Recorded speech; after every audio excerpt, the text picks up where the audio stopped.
for April 20th, 2023. We'll start with a call to order and roll call. Commissioner Lauren Gordon, Present. Commissioner Miyagi, Present. Commissioner Waltok, Present. and Senior Shin present.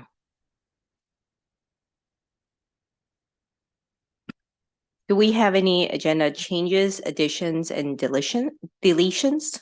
There are none. Do we have any public comments not on the agenda this evening?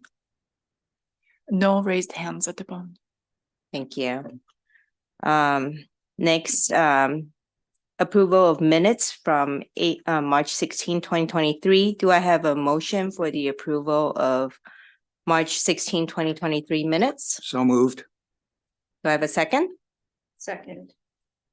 Roll call. Commissioner Gordon, Yes. Commissioner Miyagi, Yes. Commissioner Waltok, Yes. and yes for me as well. City official comments. We just have two items for you this evening. Let's see if we can get some visuals up. But the first item is we wanted to let the commission know and the public that on April 4th, we had a Meet the Artist event where the three muralists who are going to be painting murals in the Calab district gave small presentations about their previous work. Members of the public were also invited to ask any questions of staff or the artists. The recording is available on our website should anyone wish to watch it and get to know a little bit more about the artists who are working on their design development now. Thank you. And then the second item we have, you should have some cards Nice. at your site. Coverly Open Studios is coming up April 29th from 1 to 5 p.m. As you may know, we have 14 new artists who have just started their first term with Coverly. So there are a lot of new artists. It's a great diversity of styles and expressions, and it's a really incredible cohort. So I encourage you to come out, meet the new artists, see what the second term artists are up to, because many of their careers have really evolved over their first term. And Open Studios only happens twice a year. So please come if you can. I have a question. Mhm. Is this the link if we want to amplify it online through social media? Yes, so there's an Instagram, you'll Yeah. see there's an Instagram tag there, and then that's our website, cityofpaloalto.org/CASP, if you want to learn more about the program. Okay, great. Thank you so much. Mhm. And that's it for staff comments. Action items. The first action item is public art in private development.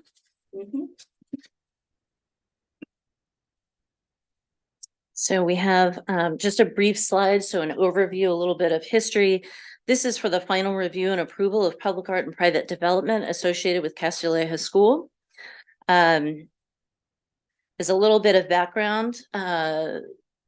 Conversations began with public art staff in Castilleja in 2019 about the public art process.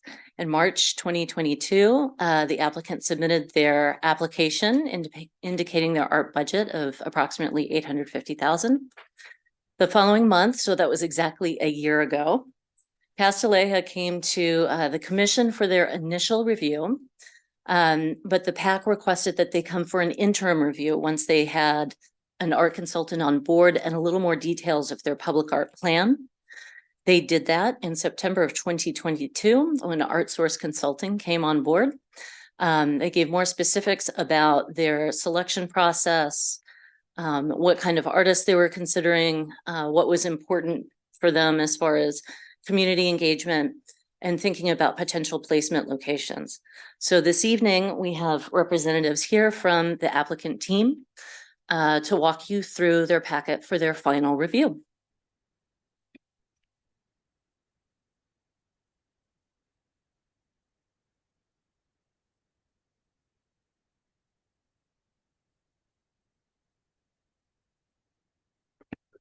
Hi, thank you for having us. I'm Tessa Wilcox from ArtSource. If you guys don't remember me or if I didn't meet you in person.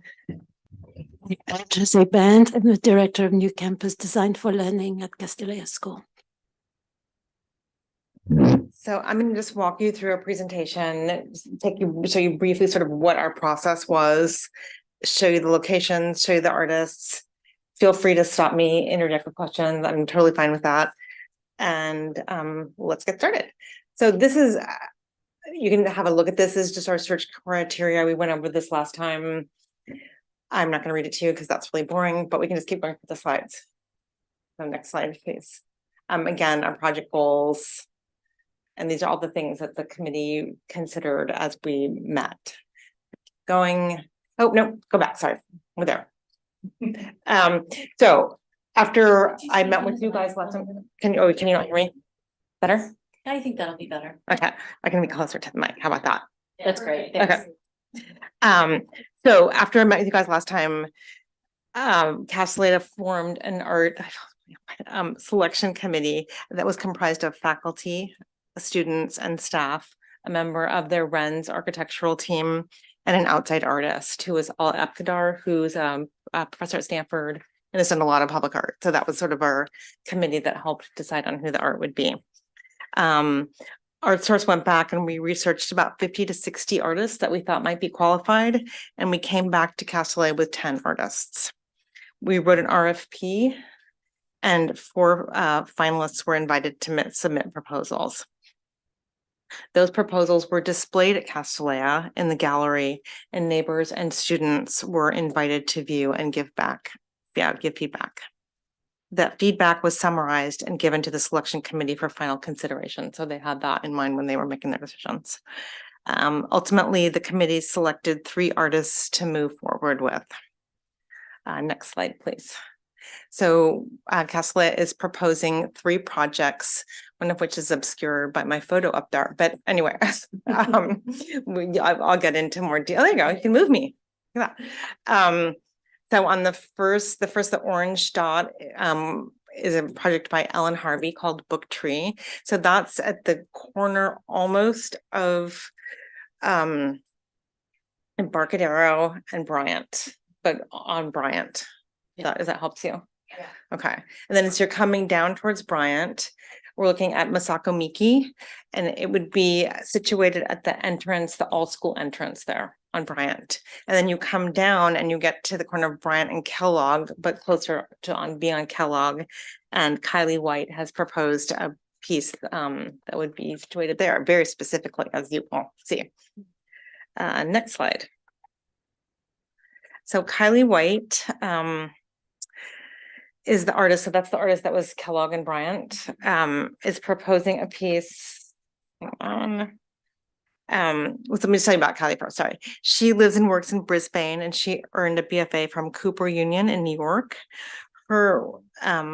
She creates sculptures that are made of steel, bronze, and stone, and function simultaneously as sculpture, scale models, and geologic diagrams.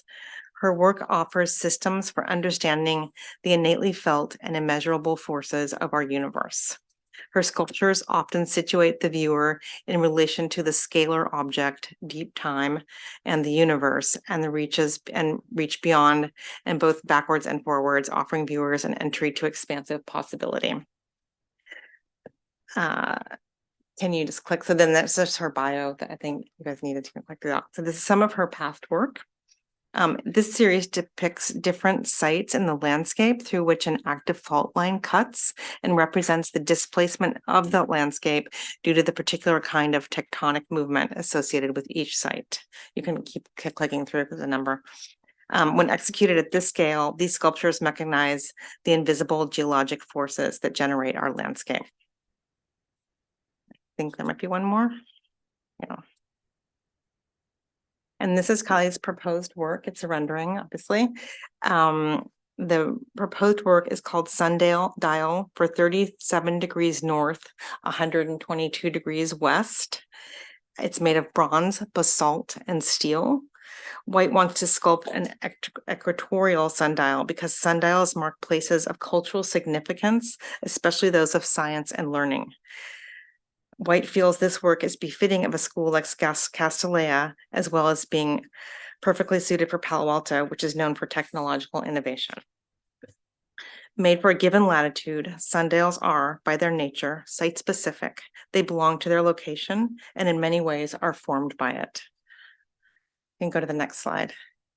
The marking on the dial itself, the sundials are for reflecting on scale and potentially infinite expanse of the cosmos. This one will indicate time using an original marking system, which is derived from the relative amounts of light and dark throughout the day, as opposed to numerical indices. While you're able to use this dial to deduce the hour, the overall intent is more meditative, drawing you into the liberated space of pure phenomenology. The next slide, please. So this is more specifically about the location. And again, it's an equatorial sundial. So that means that the face has to be in line with the equator and has to be exactly in this position, which is true north. So that's why Kelly selected this slate for it. And it's also the most unobstructed by trees, so it can get sunlight. And then the next slide, please. The fabrication, oh, sorry, go back one, sorry. The sculpture will be installed on a 5-foot wide diameter foundation, the depth of which will be finalized in the engineering phase of the project. The stone will be sourced and finished by American Soil and Stone in Richmond, California. The bronze will be fabricated by Sean Monahan Bronze Work Services in Santa Cruz, and the galvanized steel base will be fabricated by the artist in her studio. Okay, next slide, please. Okay, so the next piece is Ellen Harvey, and Ellen lives in Brooklyn. She's British born. Her work frequently pairs traditional representational aesthetics with seemingly antithetical postmodern strategies, such as institutional critique, mapping, appropriation, and pastiche, to explore diverse but related issues such as political meaning of ornament, the ecological implications of the picturesque, the social consensus represented by the museum, and the relationship between art and nostalgia. She's a graduate of the Whitney Independent Study Program, Yale Law School, and Harvard University, and attended the Berlin Hochschule der Kunst in Germany. Next slide, please. This is some of her past work. This is a mosaic she made for the Marcy Plaza in Brooklyn, New York. The design is based on a quilt, which is sometimes called a mathematical star. And it's used by a variety of communities for learning. This next piece is actually at the San Francisco airport, the new Grand Hyatt there. It inverts the traditional idea of mapping, highlighting the spaces in the Bay Area that are reserved for nature rather than for people. The small gold circle indicates the location of the hotel and the airport and situates viewers in the landscape. Next slide. The next series is an ongoing series of paintings called The Disappointed Tourist. It's inspired by the urge to repair what has been broken.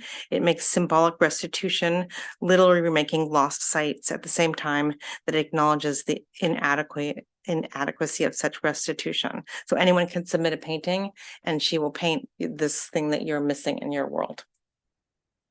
The next slide is a church that was in a small town in Belgium that was sort of deemed excessive. They just weren't using their churches as much as they had in the past. It was originally built after World War I when it was destroyed. And the mayor of the town came to Ellen and asked that she make a proposal. She proposed that they partially dismantle the church, and she making sort of an artificial ruin or stage for people to have performances and events. It's wildly used. That she installed a new terrazzo floor that represents both the elements that were removed during demolition and the shadow of the church that was ruined at the end of World War I. That's some of her past work. For Castellea, Ellen is proposing a project called Brook Circle. It's bronze. It would be 6 feet high by 4 feet wide. The sculpture melds the Castellea tradition of planting a tree or shrub on Founders Day with a larger exploration of Castellea's relationship to the fight for women's education. Book Circle will consist of a bronze circular tree containing or supporting 118 books, one book for each year of the school's existence to the date and at the time of opening of the new campus, and one for the future. The 118th book will be untitled, a book symbolizing future contributions. The books will be authored by women and will be selected by students, providing an opportunity for robust and exciting collaboration and celebration of women's contributions to the arts and sciences. The goal is to inspire students and viewers to consider the ways in which they can contribute to the future. Wait, I don't understand No worries. She's bronzing real books. No. She will make like CNC copies of books, and she will lost wax cast those, and those will become bronze. Okay, so she's using some existing content to signify all the symbolism that you just Well, described. the books will be actual, I mean, sorry, not actual literal books, but real books authored by women. But not the real book. It will be a physical copy of the book Okay, versus like taking my book and turning it into bronze. okay. But in terms of scale, it's not going to be like, here's a copy of, Virginia Woolf's, whatever edition, and rendering it and just making it proportionate, like a real bronze rendering of an actual copy of that book that's selected. I think the books will be proportionate. I think Okay. the books will be proportionate. Absolutely. I Okay. mean, there still will be a final design phase, of course, in this process, but I think that they will be proportionate. Okay. So they will look like books, but bronze. Where am I? So the location for this piece, as we discussed, is closer to Embarcadero, but just around the corner. The fabrication, the sculpture will be cast in bronze by UAP. I don't know if you're familiar with UAP. They're in, and this one is in Hudson in upstate New York. They started in Australia, the big fabrication studio. It will be under the direct supervision of the artist who, as I said, lives in New York. The bronze will be cast using a lost wax technique and finished with bead blasting and a patina sealed in a protective wax. The UAP foundry is within driving distance of the artist, and they also maintain offices and design facilities in New York City, which will allow for easy and constant communication with the artist. Next slide. Misako Miki. This is the last artist. She was born in Osaka, Japan, and has resided in the Bay Area for over 20 years. She has her MA from San Jose State University. Miki's works are manifestations of the Shinto concept of suku monoganami yokai, or shapeshifters that take the form of commonplace objects and undefinable forms. By engaging with these mythologies, Miki hopes to forge new collective narratives that express contemporary cultural values, echoing dichotomies of human identity and transformation. Miki's characters embody the contrary characters of being both sacred and secular, animate and inanimate, and reflect the nuances of non-binary spaces across gender, biracial identities, and her own experience as a Japanese immigrant woman living between two cultures. So we can go to the next slide. So her resume, and then this is past work. So Miki often creates larger than life felt covered forms drawn from the Japanese folk belief of yokai, or shapeshifters, who can disguise themselves in any number of different forms. Go to the next slide. And so her public work often transforms those felt sculptures into bronze. And so this is an example of a piece that she did for the Uber headquarters in San Francisco. Go to the next slide. And this is another piece in the same project. So for Castellea, Miki is proposing a series of works called Plant Ghosts. They will be cast bronze, painted with automobile paint and covered in urethane. They are 24.5 by 25 by 25 inches each. She's proposing a grouping of her playful sculptures entitled Plant Ghosts that are part of her ongoing series of shapeshifters. Shapeshifters are inherently boundless in their nature as they continue shapeshifting throughout their existence. They do not conform to accepted identities. Instead, they generate new identities. Miki sees these ancient yokai characters as offering interesting narratives that are relative to our current society, especially to young adults. The students responded to these by noting that they themselves are shapeshifters, evolving and changing. And this is the site for the Miki sculptures, which would be at the all school entrance. on Bryant. And these bronze sculptures will be manufactured by Works Foundry in Berkeley, California, and painted using an innovative bronze finish, which synthesizes traditional patina and modern automobile paint. And then this is the estimated timeline for the project, starting from now and finishing, November 2025. And this is the budget for the project, sort of grouped some of the things together. And this is sample signage. And then just gave you overall bronze maintenance guidelines, since all the work is going to be bronze. So.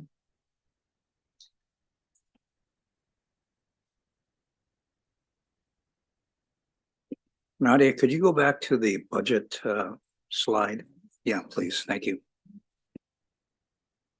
We have no speakers on this item. Are there any members of the public who wish to speak on this item? No, there are none. Okay, great. Then I think it's time for discussion.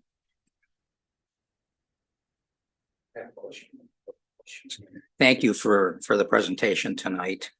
I have a couple of questions. You said that you had the proposals out for people to view and make comments on, which can be tricky because I was in one project where people thought they were voting on one that they wanted. And then when that one wasn't picked, they got all upset. So, I think you have to make it clear in the beginning, these are just guidelines and that you want something to look at and make comments on. You're not voting for anything. That is exactly what we did, because I had, excuse me, I had that preoccupation in mind. So we made it clear to people that we were taking comments and questions, and that the decision would be made by the head of school upon recommendation from the committee.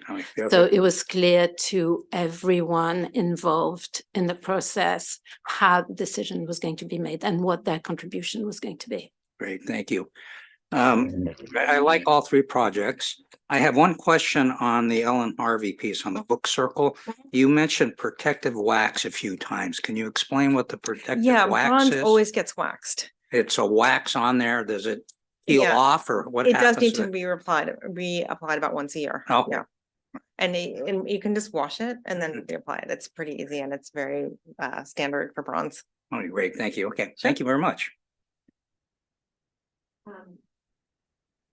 I think I read, but can you confirm that for Ellen Harvey's project, the books that will be selected, there will be one for each year of the school, not necessarily meaning that that book was published in that year, but there will be Correct. the number of books that for the years that school has been in existence. How are those books selected? Are the students and staff involved in that, or is that Yeah, just Ellen's the idea artist? that was that the students would select them. Great. Okay, thank you.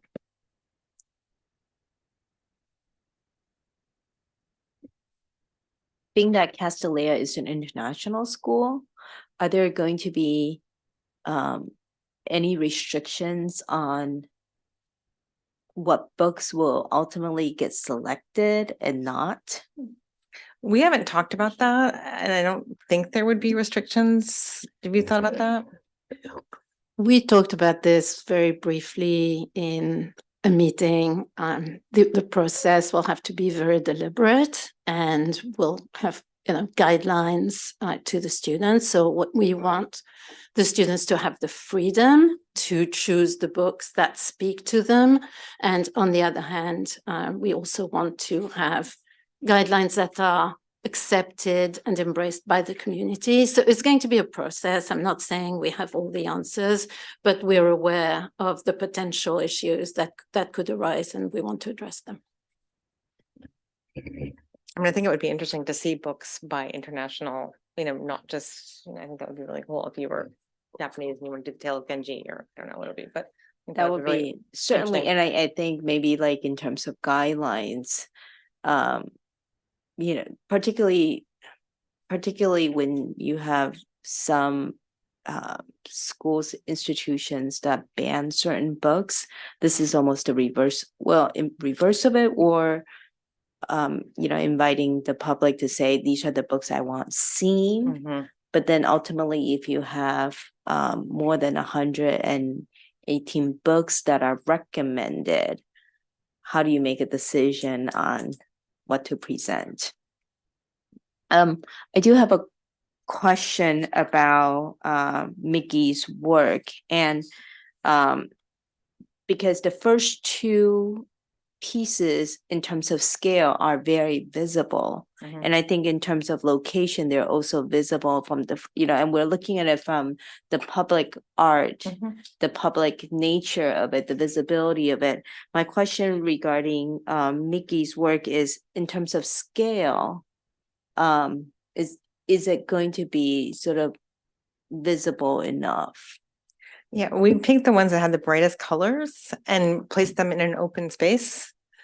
So hopefully, because I think they're really lovely and I think that, the kids and the public will really enjoy them. Actually, one additional question. Do we have artwork by any of these artists in Palo Alto? No, we do not. I might just comment, uh, thank you to Art Source Consulting because this was a big job. And I know you wanted to have artists tied to the Bay Area, and yet you selected three very different artists too, who were not born in this country. And it was fun to look for their ties to the Bay Area and find different artworks that they've done here in the Bay Area. So thank you for that. And I also want to say the sites where this art is located is very accessible and open to the public. And I think that is welcome. So thank you for doing that. One comment I have, I noticed you had it a little bit on signage in your presentation here, but I was also hoping that we could have it QR coded that as the other artworks in our collection do. Do you think we'll be able to do that? That gives a quick history on the artist and That's interesting. We could talk to Castilleja about incorporating the QR code there. We would certainly have them mapped on our map me. So when someone hits the QR code on anything else in our collection, those would come up. So Okay. we'll continue that discussion. I think it's doable. Yeah, We'd have to decide where it led, but yeah, yep, okay. great. Very nicely done. I'm looking forward to seeing these thank installed. you. We are too.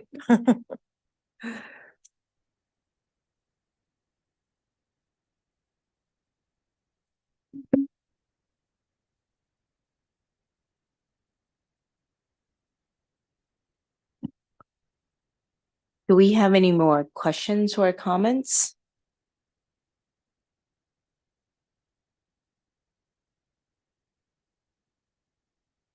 Actually, I have an additional question. And because in your packaging is really thoughtful that the breakdown of the artist as well as the fabricator. And as Commissioner Gordon had mentioned, for instance, the last artist, the fabrication will be done by someone local. So in your signage, would you actually reflect that, like both the artist as well as the maker? I hadn't thought about that and we don't normally, Yeah, that's what I thought so too. probably not. Mm. Yeah.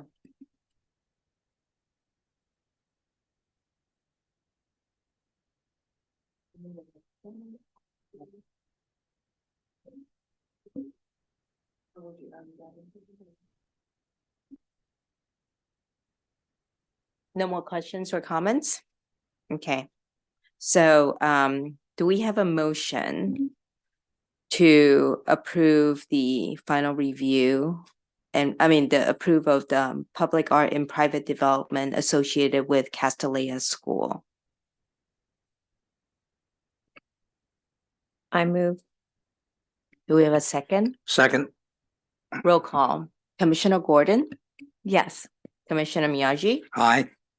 Commissioner Waltuck, Yes. and yes for me as well.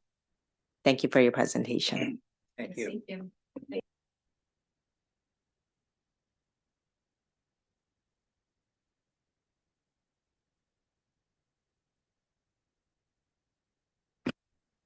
Next item on the agenda approval of fund for on-call structural engineering service. Thank you. So the last time we discussed this item, God, I feel so loud all of a sudden, was in 2020. And here you can see an image of Adam Marcus's piece that was on King Plaza. That is an example of one of the projects that we use the on-call engineer for. Hobach Lewin has been our on-call engineer for the 3-year term of the contract. We want to renew that contract. They've come in incredibly handy. They're very helpful in projects such as Reyes Magos's piece there. We utilize them for large installations such as Code Art. You know, it's been a wonderful relationship, and we would like to continue that. We didn't spend down the entire 50,000 in the original contract. We're about halfway down, but we would like to add $10,000. So we're asking today for an allocation of an additional $10,000 so that we can extend the contract by 3 years. So, so this is a little bit of the history here. They consult with the public art program and artists on artwork design to ensure compatibility and constructability for the desired location. So they are very aware of some of the peculiar challenges that we have here. For instance, on King Plaza, when we have to have artworks that are seismically sound, that can withstand gale force winds, which thank goodness we had the engineer to help us with that, because that totem would definitely got some push the last couple of months. They prepare calculations for public art projects that then we can go to the buildings department with to ensure that they are safe. So their work has been really instrumental for the Artist in Residence program, Public Art on King Plaza, Code Art project, and also I think, is there another slide showing also when we did the community advice, the Susan O'Malley installation along Embarcadero with the Art Center, they consulted with us on that too. So and you see Marpy's giant piece on the right there, which was no small feat. Lots of moving parts, literally, and lots of safety discussions that had to take place, and they've been great to work with. So, so that is the ask this evening. We're asking for an additional allocation of $10,000 so that we can enter into a new 3-year contract with Hobach Lewin.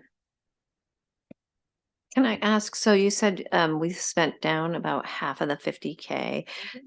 So at the end of 2023, that doesn't go away with the contract. We've still got, okay, right. So this is just extending the contract 3 And- more years, but keeping the money rolling. Keeping Okay. the money of what's left, but Yes. adding 10,000 Good. to it while we're entering into the contract, so we don't run aground. Got it. Thank you. And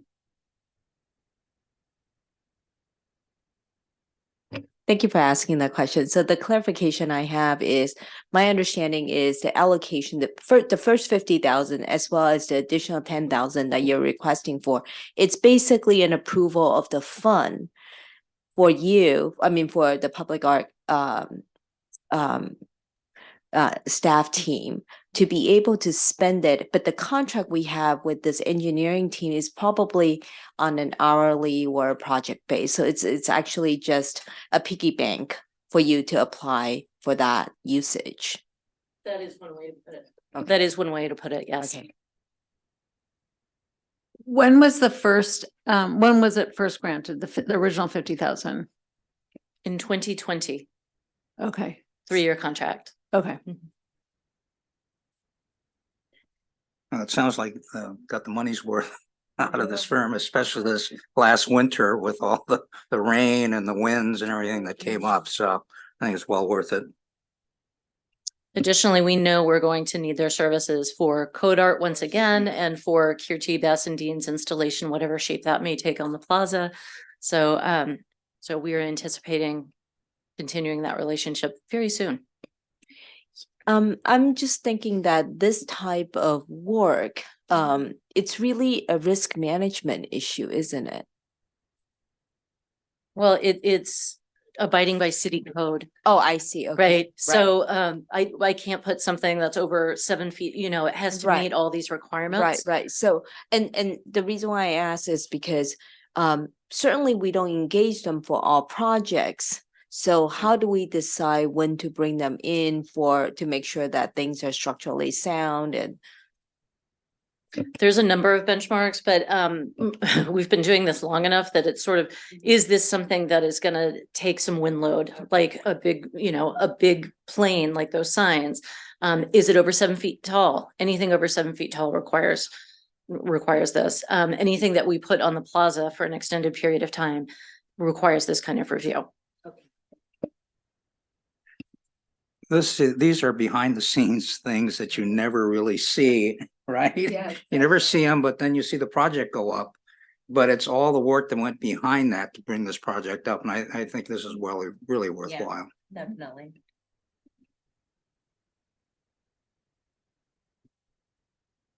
One other question.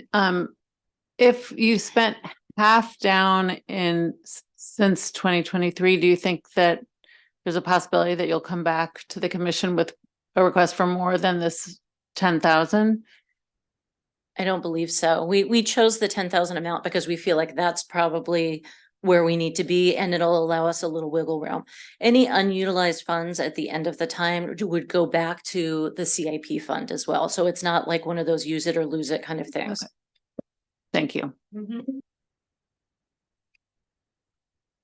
no more questions? Okay, do I have a motion to approve the funds for on-call structural engineering services? So moved. Do I have a second? Second. Roll call. Commissioner Gordon, Yes, I approve. Commissioner Miyagi, Aye. Commissioner Waltuck, Yes. and yes for me as well. Next item, collection care. For approval of maintenance fund in the amount of up to $55.50 for a while at Hoover Park. So Nadia is going to walk you through this one. Take this item avec plaisir. Another maintenance item for your consideration this month. We've been really busy performing a lot of maintenance projects across the collection, which is always great.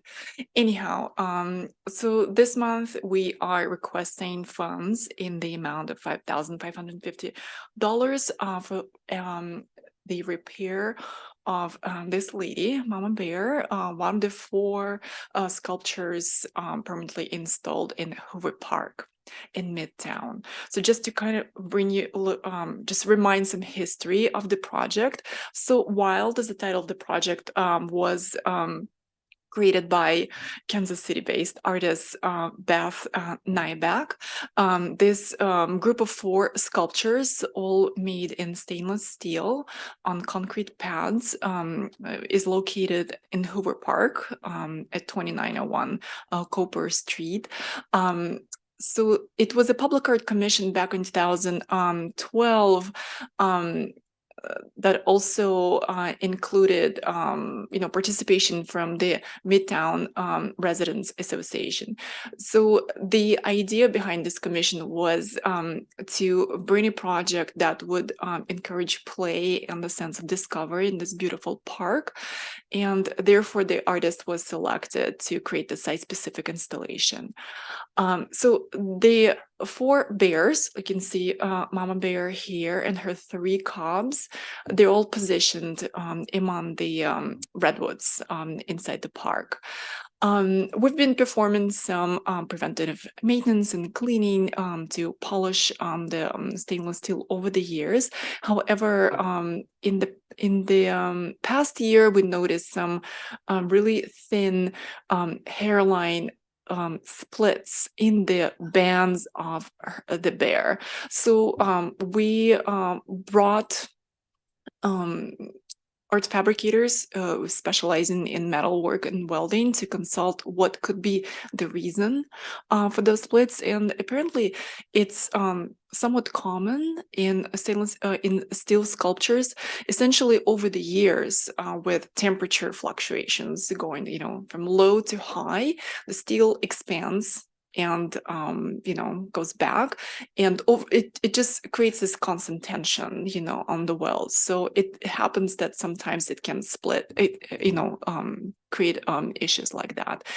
So we identified a contractor. Actually, it's going to be the same company who's taking care of Birdie, the sculpture at the municipal golf course, who would take the piece off-site and bring it into their shop to perform all the welding and also comprehensive cleaning of the surfaces of the sculpture.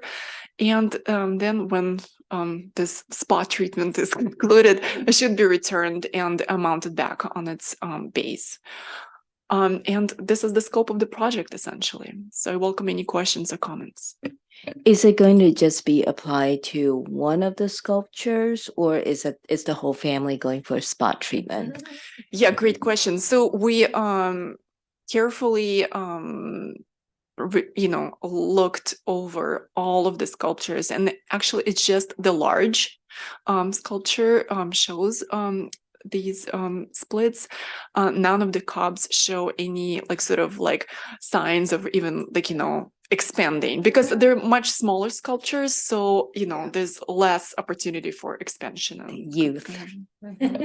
Young skin. But actually I do have an additional question, which is because it sounds like the cost is removing, fabricating, and then bringing it back for reinstallation. And I'm just wondering, is this something that you want to do preventively and get more bang for your buck, so that, right, one trip in, one trip out? Well, you see, so these artworks are pretty interactive. Sometimes we see kids climbing them. The park is located right next to an elementary school. There's a lot of interaction with the piece. So we really want to take care of the splits while they're thin, and there is no potential any further increase in those. And so it's safe for the public. It doesn't compromise the sculpture integrity of the pieces. So it's better to address this treatment now. Right. I don't mean to delay Mhm. the care for mama bear, but what I mean is, do is there any, is it worth it?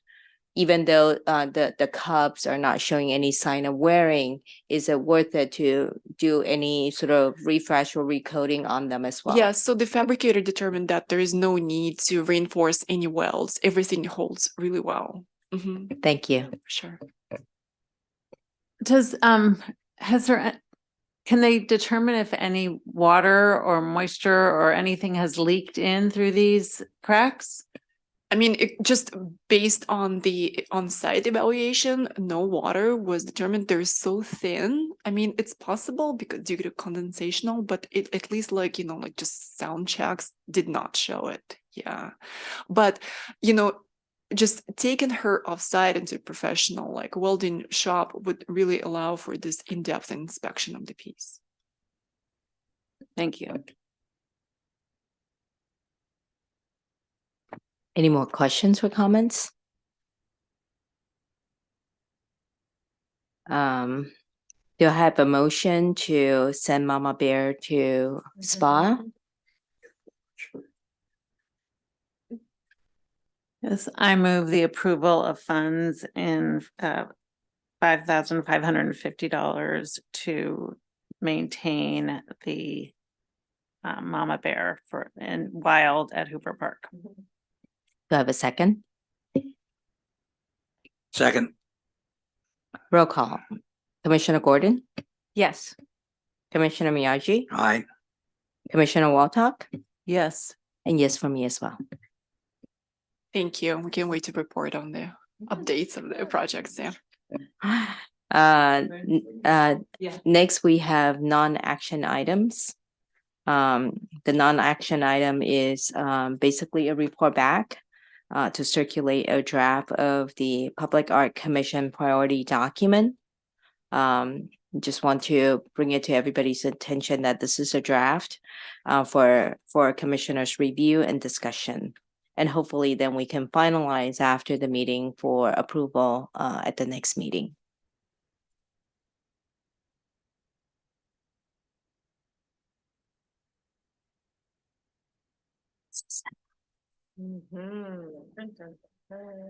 This document was prepared based on the form that was presented by the city council.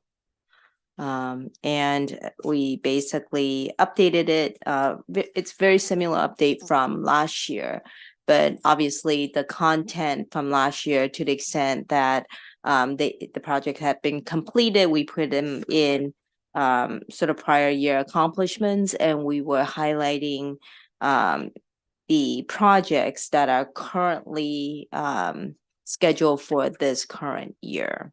So just updates, but most of the projects, folks should be familiar with them. There are some, if there are things as you go through them that's missing, typos, fields that have not been completed, please help us identify them and we will continue to update them.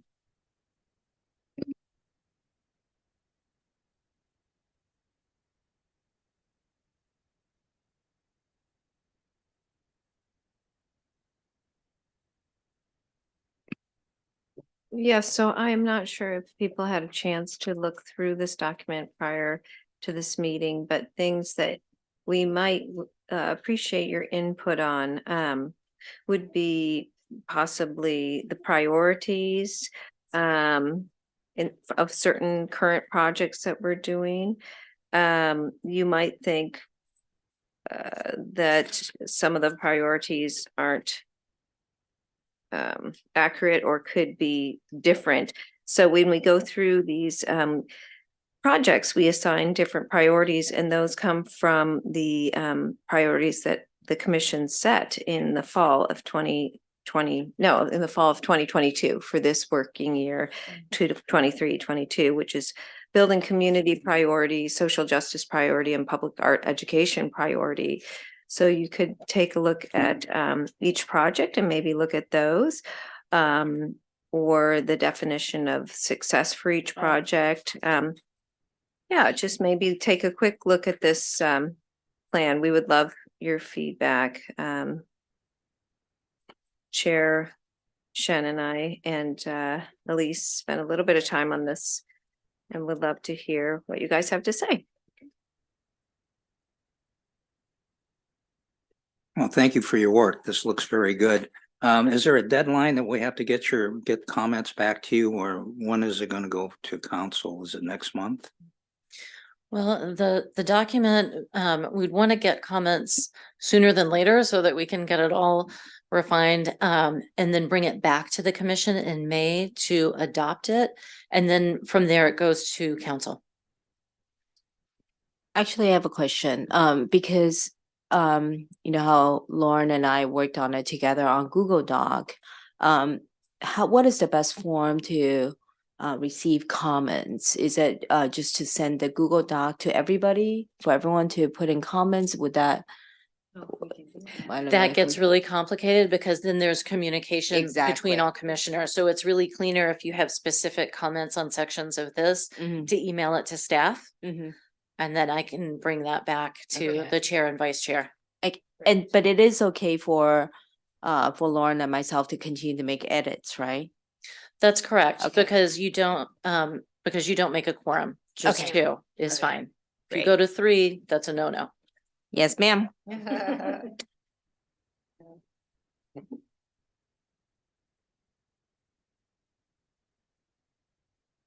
Thank you very much. And I think next we don't have any public letters, right?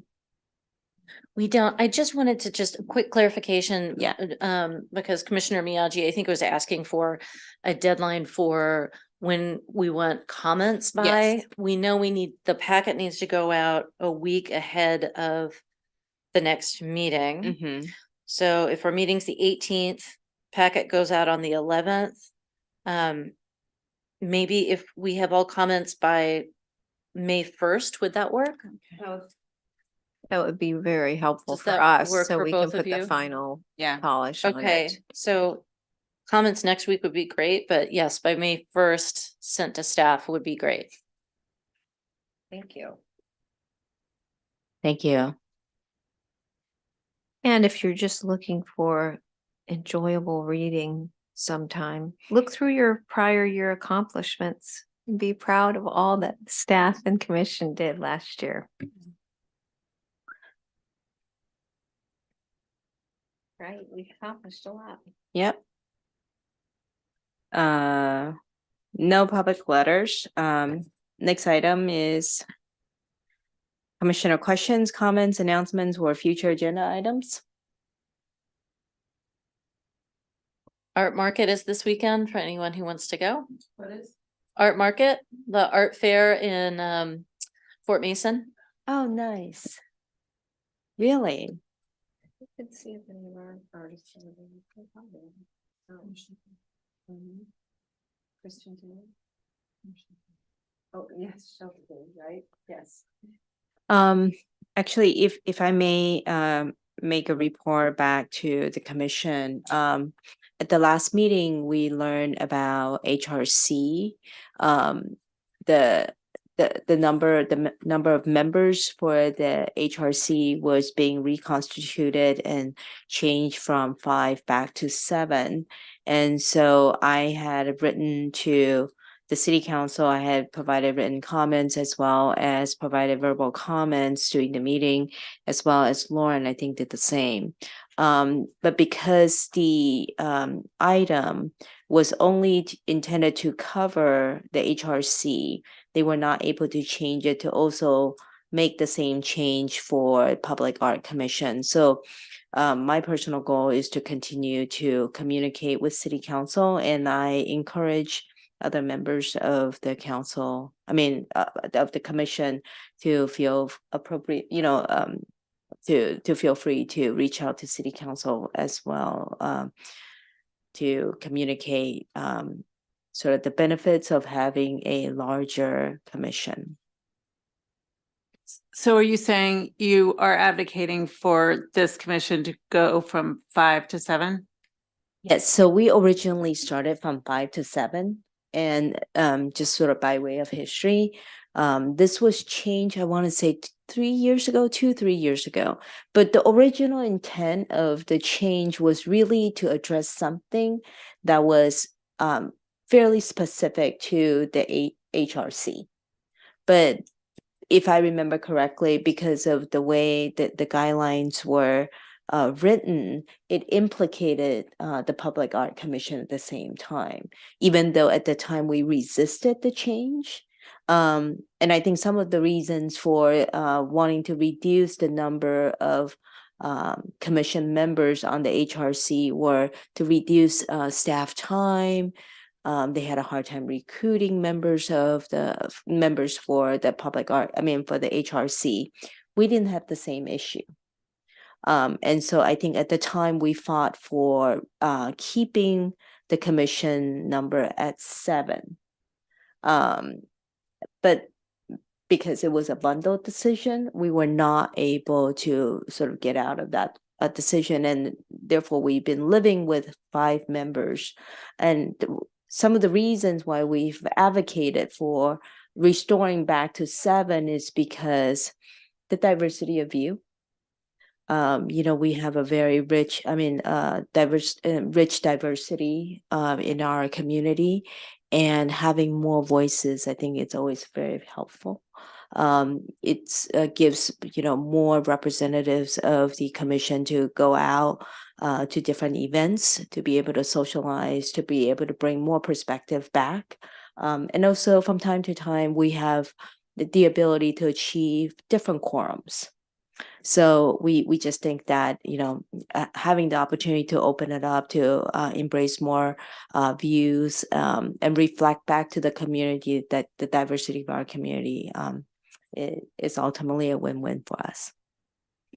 I was chair at the time when we were sent back to 7 to 5, and we did a strong lobbying with the city council to keep it in, as you mentioned.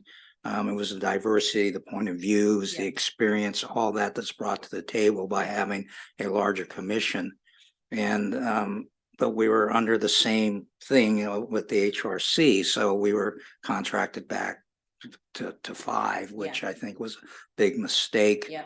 And And so I'm glad that we can do this again to try to bring this back up to 7 again. It hasn't happened yet, but we're fighting for it.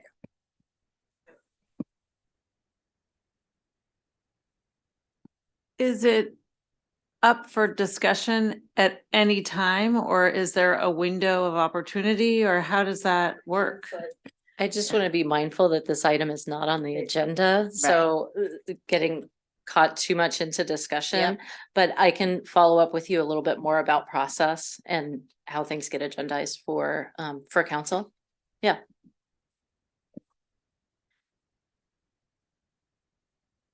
And with that, we are adjourned.